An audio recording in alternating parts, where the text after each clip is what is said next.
the Jets passing game. Okay. I have been encouraged by Zach Wilson in the second half of his first start and for all of last week. He averaged 10 yards per pass attempt last week. He has great weapons around him. They've played 2 games essentially against backup quarterbacks. They're not going to have this low of pass volume starting this week when they play Aaron Rodgers. It's not as if they have a good defense. I really think that there's something there for Zach Wilson in a 2 QB league, for Corey Davis, for Garrett Wilson, and if Corey Davis gets hurt, for Elijah Moore. And they're all dirt cheap. And I would throw Breece Hall in that I'm buying high on Breece Hall. I think Breece Hall could be a top 8 running back rest of the season. I do want to give an Azer stat here. I just haven't had time to calculate it yet, but Is it about Breece Hall accumulating half of Zach Wilson's passing yards last week? I was not impressed with Zach Wilson, and I think if you took away the 79-yard pass to a wide-open Breece Hall on busted coverage, you would find his yards per attempt was probably pretty low. I think when you have that many weapons on the field, you're going to have broken coverage. That many weapons, a little overrated, I think, for the Jets passing. I don't know. I thought he played okay. Yeah, I'm not. What do you mean a little? Like they've got a first-round elite running back, a top 10 pick at wide receiver, Elijah Moore, who we all thought coming into the year was a very good wide receiver, and a second-round pick. Yeah. I mean, look, I love Breece Hall. And Corey Davis is if he's your number 3 wide receiver, he's fantastic. He's fine, whatever. I just did, let's see, 210 minus 79 divided by 20. 6.55 yards per We should attempt. always take away a quarterback's biggest play. I know, but I don't think he played all that well. But, he did have that big play. And maybe they can make big plays for him in the passing game. You're right. I mean, that's what Joe Burrow did last year. Right? It's not like he was running after the catch. It's all Geno Smith's done this year. Who? It's all Geno Smith's done this year. No, I don't think so. Big play. But it's not the big play where it's a busted coverage and it's a lot of yak. I mean, he's making big plays. If you look at Geno Smith's touchdown passes to Tyler Lockett, they're much better passes than Breece Hall's 79-yard catch and run, which it wasn't a bad pass, just it wasn't like Zach Wilson. And I think we should be clear. He did not throw that ball to the line of scrimmage and Breece Hall ran 79 yards. Correct. No. It was further downfield than the line of scrimmage. All right. Dave, who's your favorite buy low?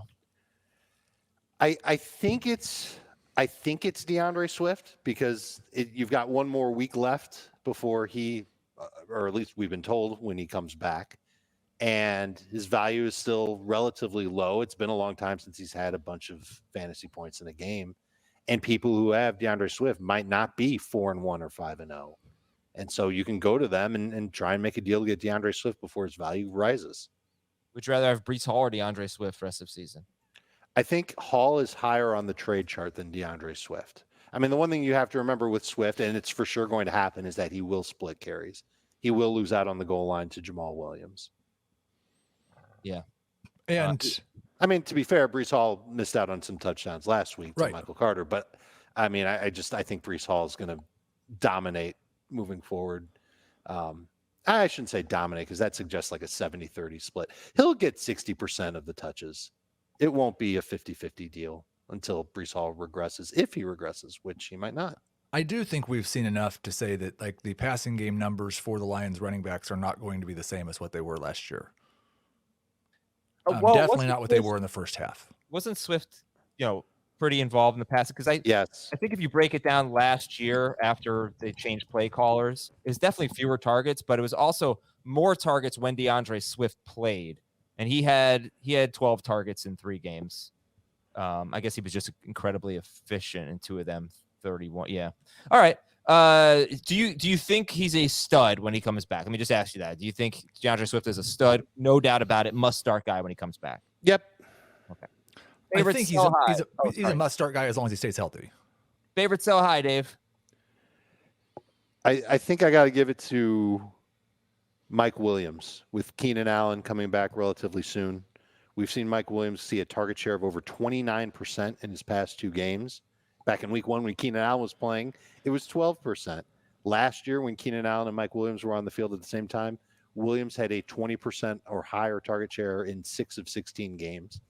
And I still believe that Mike Williams is going to be a very up and down fantasy receiver when the Chargers are at full strength. when they haven't been at full strength and he's gotten all these opportunities, of course he's going to be great. And so however long Keenan Allen's out and not at 100%, that's great for Mike Williams. But once Keenan Allen is clearly on the way back, I think you're going to see a different and maybe a little more frustrating version of Mike Williams. And I know you have Christian Kirk on your buy low list. Would you rather have Kirk or Mike Williams? I'm pretty sure Williams is significantly higher in the trade chart right now just because Christian Kirk's had 2 rough games in a row. But I do think Christian Kirk will still have some very good games. Obviously, I wouldn't have traded for him if I thought he was going to be a scrub the rest of the way. You'd rather have Williams. So if you were trading Williams, what would you try to get right now? If I were trading Williams, let's see. Could I get Deandre Swift for him? Could I get Cortland Sutton? Could I get Joe Mixon? I might shoot for Joe Mixon straight up for Mike Williams. I probably won't get that. So I'd probably have to throw something in with Mike Williams to get Joe Mixon. But Mixon's another buy low. I hesitate to put him on the buy low list because I think most people who have Joe Mixon remember what he did a couple of games ago, and they know that he's just getting so much work that they're just willing to take the lumps with him now.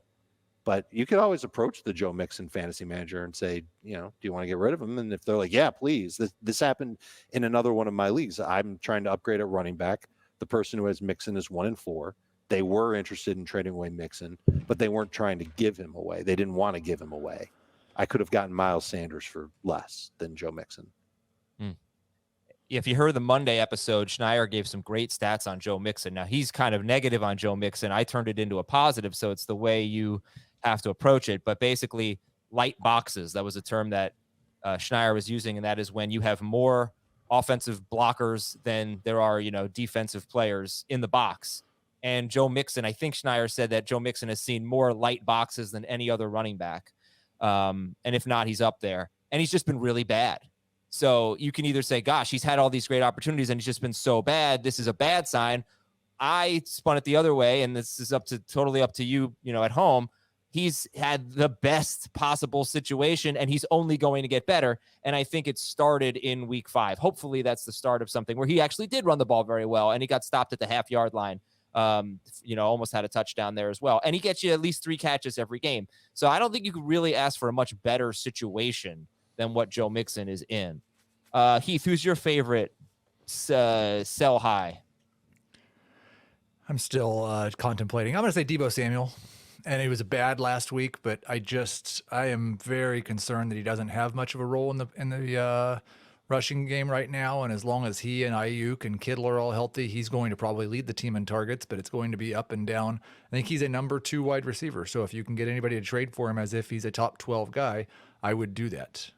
Right. You got to shoot for the moon, basically, right, with Deebo? Well, I don't know if you just have to shoot for what he's been so far. I think he's wide receiver 10 or 11 on the season. You don't have to shoot for what he was being drafted as even, or what he did last year, certainly. But if just get somebody to believe that he's going to continue to be top 12, because that's including 2 weeks when he ran for 50 yards early in the year. I'm not sure that's going to happen again. Would you rather have Deebo Samuel or Mike Williams? Probably still Deebo, but they're right there as high-end number 2 wide receivers. Based on a lot of the questions I've been seeing, I get the feeling that there's a big split on Keenan Allen right now, and probably some people who just think when he's healthy, he's going to go back to being a must-start PPR guy like he is every year, and some people who just aren't sure. And I think you could certainly look at the fact that he's been a huge bust. Obviously, he's gotten you 4 PPR points in 5 games, and don't know if he's playing this week. Where are you guys on Keenan Allen? Do you think Keenan Allen is a good buy low? Sure. You could put him in the same type of bucket as Deandre Swift, and he's not going to cost you nearly as much as Deandre Swift, but he's another guy that's been sitting on fantasy benches for a month. When he comes back, I think he's going to retain his role as a volume guy for the Chargers. This is assuming that he can still move well, but I don't think he'll come back until he can move well. Do I think he's going to get 13 targets a game? No. But he could end up being and I'm not saying he's going to be a number 1 receiver. I think that ship sailed, but he could end up still being ahead of Mike Williams in targets each week and just being, 8 for 85, something like that. And you hope that he scores a touchdown every 3rd week.